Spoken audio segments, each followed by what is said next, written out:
Welcome to the Young Entrepreneurs Syndicate podcast. I'm here with Rod Kuntz and I'm Jim Riley. Thank you for listening. And by the way, these shows are really taking off. So I appreciate your desire to hear what Rod and I have to say. Rod, did you realize that the show's starting to do really well right now? It doesn't surprise me because we're having so much fun that people should always follow the fun, right? Follow the fun, follow the content, follow what you're getting something out of. And the reason why I know it's doing well is I'm comparing it to my 3.5 years of history on my regular show where I interview people from around the country, really around the world. And these shows are starting to stack up pretty good against them. So I'm happy about that. Awesome. Well, it tells me we've got a great audience too. Okay. So this is what we're going to talk about today. I'm just going to jump into it because I've got to explain the story to lead up to the actual topic. And then, Rod, you get to run with it, blindsided, of course. But this is how business works. You cannot anticipate what the enemy's going to do until they're right in front of you. And yes, your competitors in business are the enemy. So here's the story. In 2007, I started a tequila company, Azuña Tequila. And we raised a bunch of capital. I've talked about that before. We raised $5 million to start that company.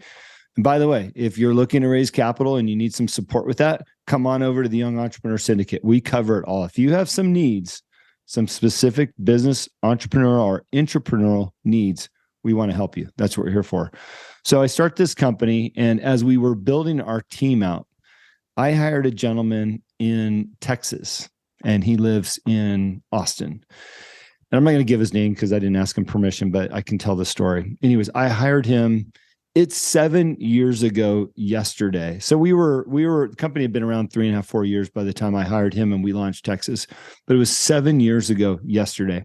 Now I left my role in 2017, late 2017, so almost 2018, and departed the company that I'd started to raise my kids and moved to Montana. But what was so cool, Rod, and by the way, when I left, the structure I had with the investors and everything is that I really left. Even though I left my ownership shares there as CEO and leader, I cut all ties. That was part of the deal. They wanted to run with it in their direction, and I couldn't have influence. So it was easier for me to really cut ties, like really, really cut ties. I haven't talked to this individual since then. I sent a nice letter thanking everybody and told them what I was off going to do, move to Montana, raise my kids. He called me yesterday and I was shocked. I'm like, hey, how's it? He actually texted me first. It said the end of an era. And I said, okay, I'll bite. What's up? And he goes, can I call you? I said, sure. He calls me yesterday and he says, Jim, I just want to thank you for giving me the opportunity to work for your company 7 years ago. I saw the dream. I've been living it ever since. And he goes, this has just been a great joy to do this job. And, I believed in the brand and the quality and your vision. And he goes, it's finally ending for me. I guess the new ownership is restructuring and cutting back. And he was sad to call it a day. But the point of the story is that the leadership that we'd incorporated at the time was such that he felt compelled to call me and thank me for, the structure we had created. And to me, Rod, and I'll let you talk on this, that goes to the soft skills, the foundation, the foundational elements of creating a business. Yeah, that's, I think, Jim, about all the people I've worked with, throughout various careers. And this is how I always looked at that, because there were people, for example, in my last workplace, they wanted to, go hang out on the weekends and go do things together. And I said, I already spend more time with you waking hours than I do my own family. Uh-huh. I don't want to spend another minute with you. So you literally, it's like we all have two families. We have a family at work, and then we have our personal families. And it doesn't mean that the family at work is less family. You build those relationships, and those solid foundations for any successful relationship are the same, whether it's your personal family or your work family. And I was one of those. I was able to live outside of inside, fully live inside both while I was in there. Mm-hmm. Right. But they're still family. And it's so cool that the values that you have and that you bring from who you are, you bring that value set like you did. You brought that to your tequila company. Those values are part of you. And you also brought those values when you left with you, because that's who you are. Yeah. But I think people forget that we are imprinting other people all the time.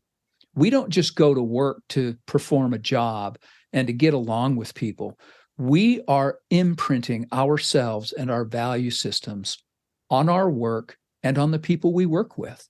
And if we do it right, 7 years down the road, you'll get a call out of the blue that says, thanks for helping me get it right.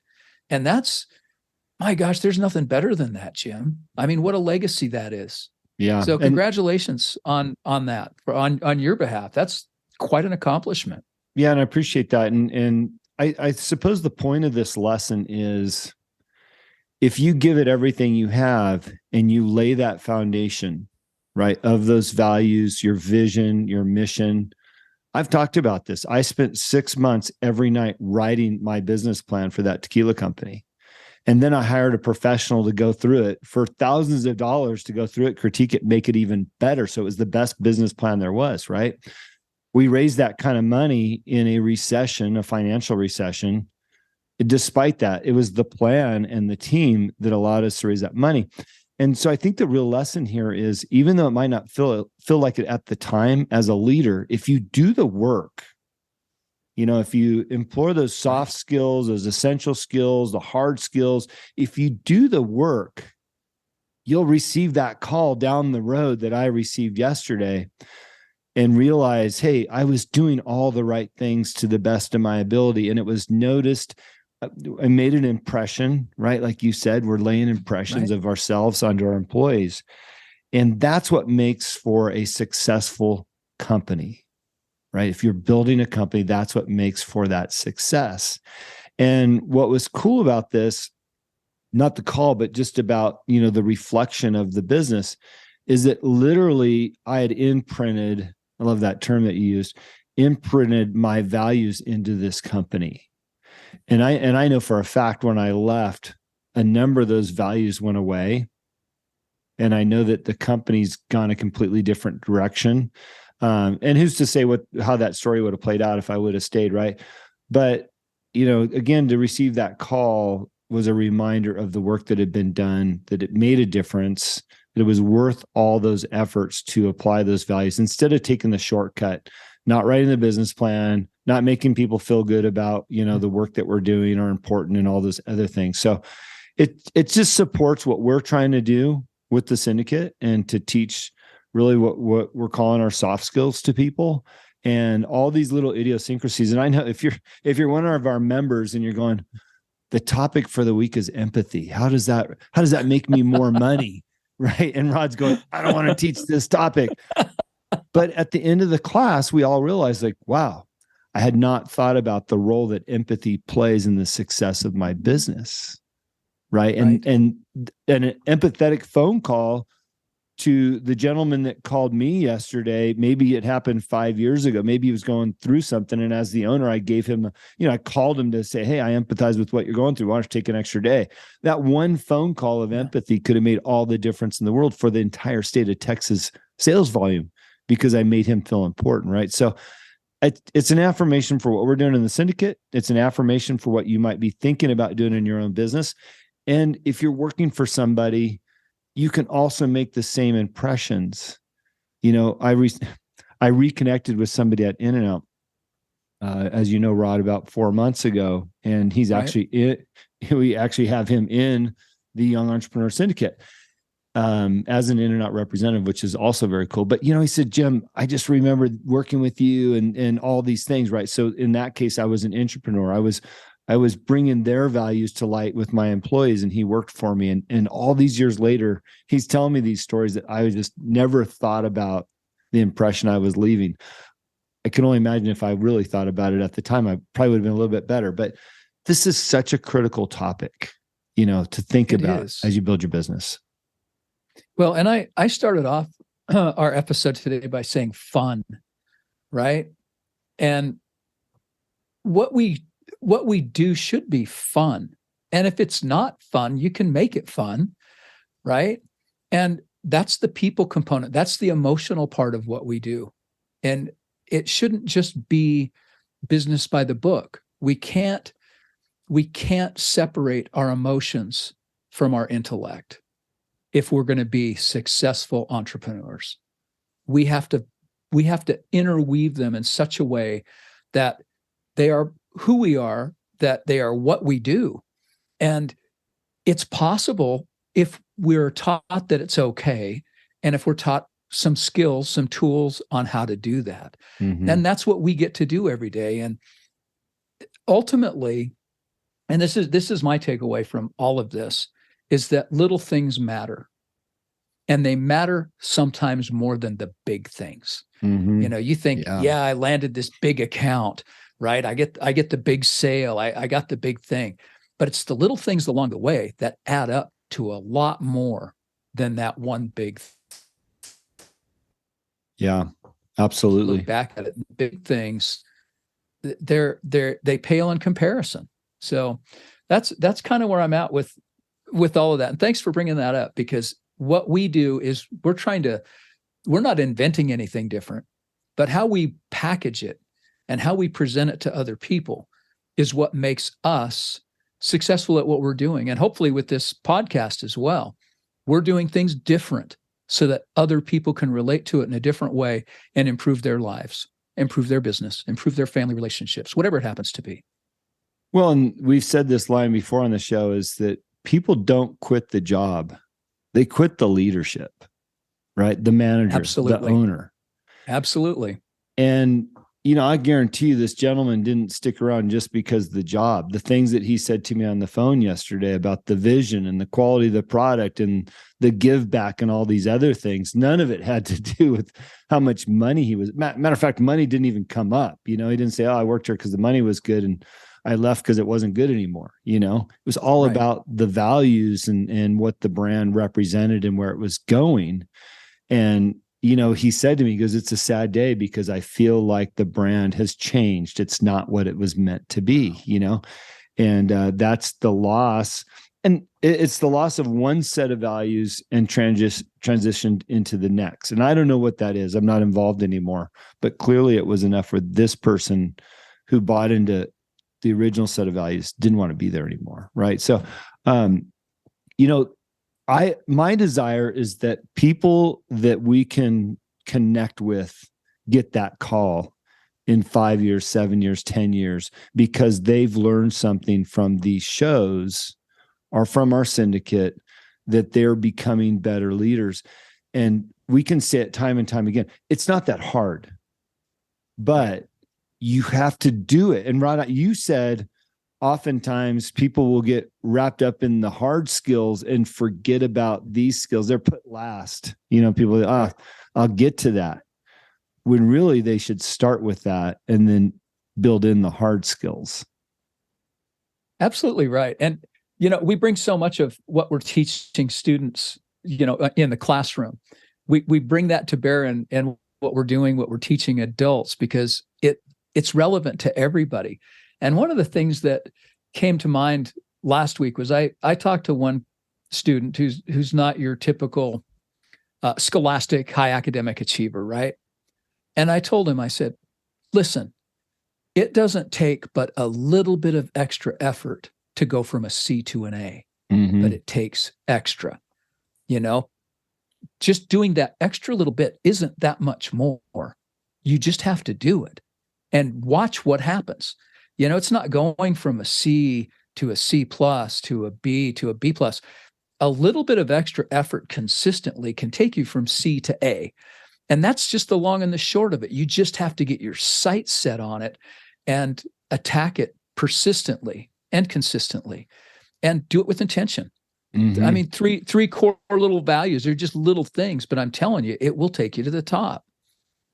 And by the way, that's a skill that you can learn. you're not just born with the skill of giving a little extra. Okay. It's a skill that you can learn. You develop the discipline to do that. And you have to regularly practice that skill. It's interesting.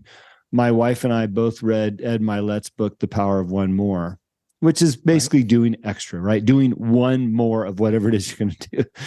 So, of course, we're both on 75 hard right now. And the last week and a half, we've been doing our second outdoor workout together every night. Awesome. It's just been great. It's beautiful out. The stars are shining. Yep. Yeah, it's 15 degrees, but who cares? We're bundled up, right? But because we're both in that one more mindset, it's two more now, right? Well, and what happens when you start developing this discipline, and I love putting it into action. And this is an easy example of how you can employ that, right? So maybe we're halfway down the road and, you're looking at the time like, okay, I got 5 minutes left. So we could turn around now, but we might have to go a few extra feet when we get to the end to fill the full 45 minutes. Or we can just go down, the whole mile and then turn around. And yeah, we're going to go well over time, but we got our one more.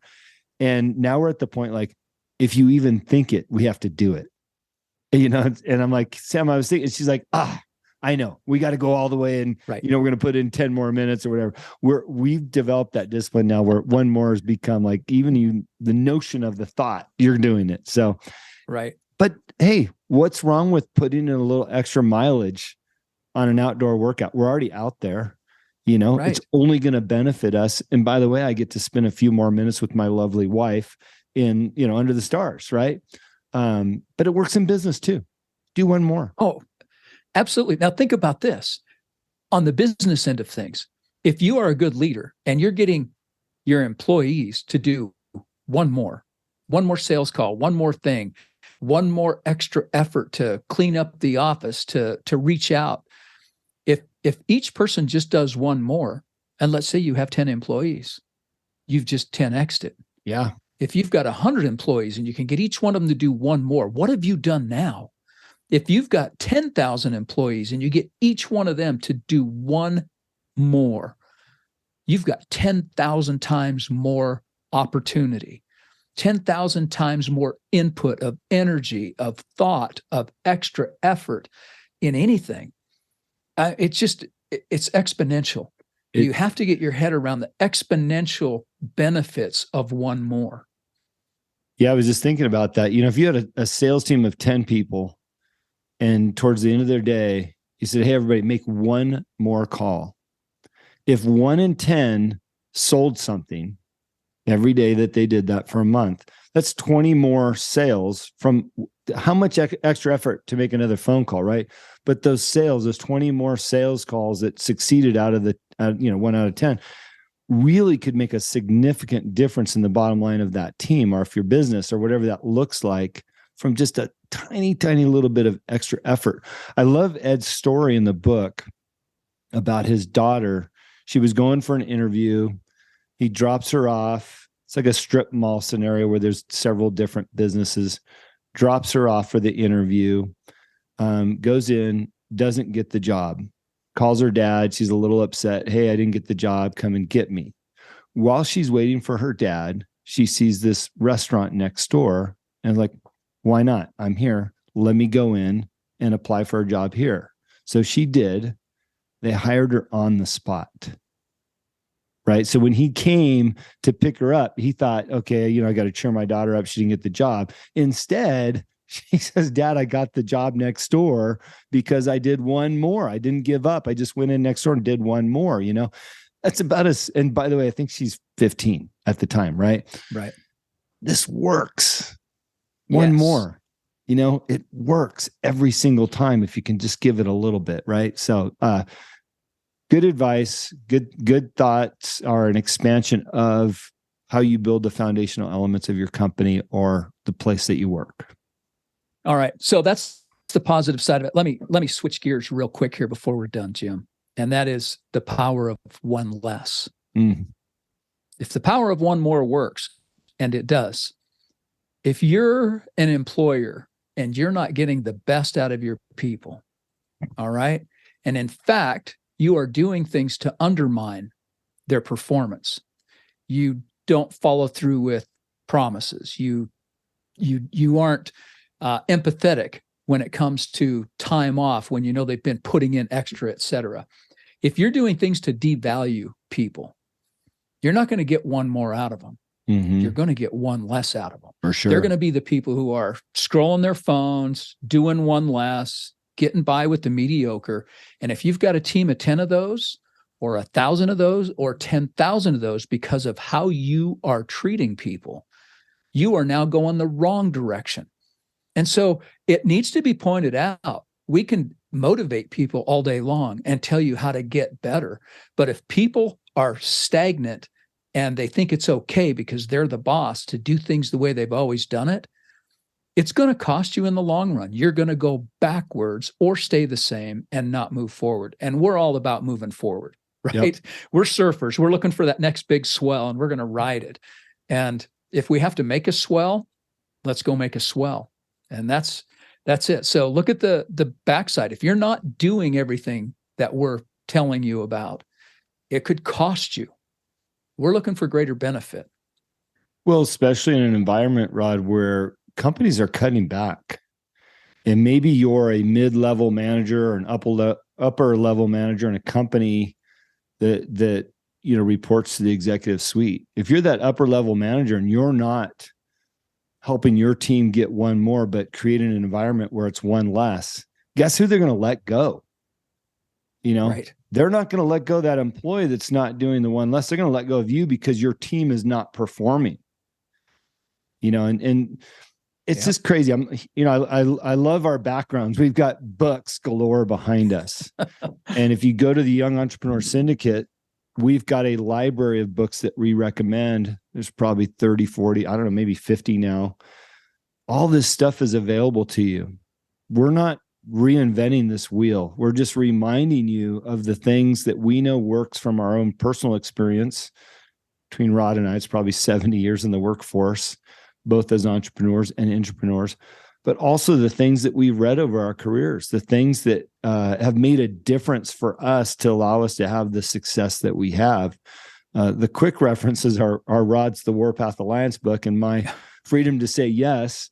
But I just picked up Jocko Willink's book, Extreme Ownership. I started, I guess, a few months ago and I forgot about it. And now I'm wrapping it up.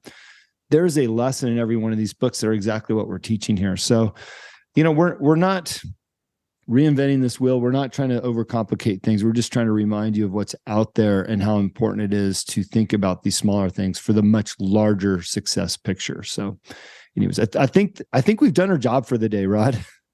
Perhaps. I don't know. It seems like there's always more. I'm reminded now of, seminars I've gone to, of people I've heard speak, keynote speeches that I've heard. And it's sometimes just that one line that you leave with that can be the one that sticks, right? Yep. And so if there's one thing in here that sticks with somebody, great. Let's try it again next week. Let's try it again tomorrow. A little tip for you while listening to these shows, maybe something does stick. And one little thing, I read a book with the intent of finding one sentence or one paragraph or one story that will stand out and make a difference in my life, business or personal, or how I interact with other people. Every single book on my shelf, I found at least one thing in them of value that I can take away, right? So if anything sticks while you're listening to this show, if you've got an iPhone, they have voice memos on there. It comes with the phone. Hit the voice memo and just record a quick recording like, hey, this really stuck. When I get back to the office or, after the weekend, I want to address this in my work life or home life, whatever. Do a quick voice memo and you can go back to that later. So don't let these thoughts or these ideas flee from your mind. Utilize it as a tool, put it in your voice memo and come back to it later. I've started doing that a lot lately, Rod, and it's been a huge help because I'm out running. I hear something on a podcast. Oh, I'm going to write that down when I get back and I don't. So I've been hitting the voice memo. My wife, Miss Back Porch Brands, taught me that one a couple of weeks ago. She's like, you should be doing voice memos. So anyways, last helpful hint. Rod, always been great. Thank you for another awesome show today. Thank you, Jim. It's always a pleasure catching up. And I look forward to what we're going to be doing next. One of these days, I'm going to throw a topic out there at you last second. not last minute, last second. And we'll play it that way. Let's do it next week. That's what we're going to do. Rod's going to throw it at me. Look, I'm just getting you back because by the way, if you don't know, Rod writes the curriculum for the Young Entrepreneur Syndicate. He also writes the curriculum for what we teach at the school. So it might sound like I'm beating him up with these last minute topics, but I've got about 400 that he's given me. So I got a long ways to go to catch up on you, brother. I don't know about that. It's fun. It's an absolute ball. So yeah, it is. Look, if you enjoyed the show, please share it with a friend, pass it on. We're on YouTube. If you found us there, like us, tag us, give us a thumbs up, whatever you do on YouTube, and help us keep doing this. If you want to hear a specific topic, let us know. We'll talk on it. Send us a DM on any one of our platforms. We'll get the question. We'll throw it out on here, and we'll get you going. Hopefully bring some value to you. These are designed to be short 15-minute segments, give or take a few. I think probably more like 20, but something that you can consume, take away, and then come back to the next show in a different topic. So thanks for listening in to the Young Entrepreneur Syndicate podcast. Look forward to